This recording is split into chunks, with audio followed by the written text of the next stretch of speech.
Good morning, Mary. Did you read the guest review about our restaurant? Yes, I did. The guest said the food was cold and the service was slow.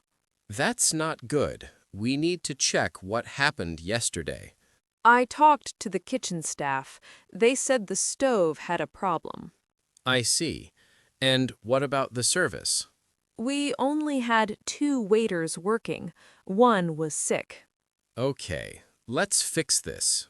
Can we test the stove now? Yes, the technician is coming in 10 minutes. Perfect.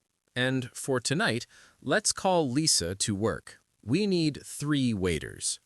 Good idea. I'll call her right now. Great.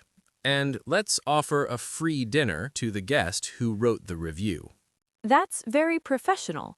I'll send the email today. Thank you, Mary. We can't let this happen again.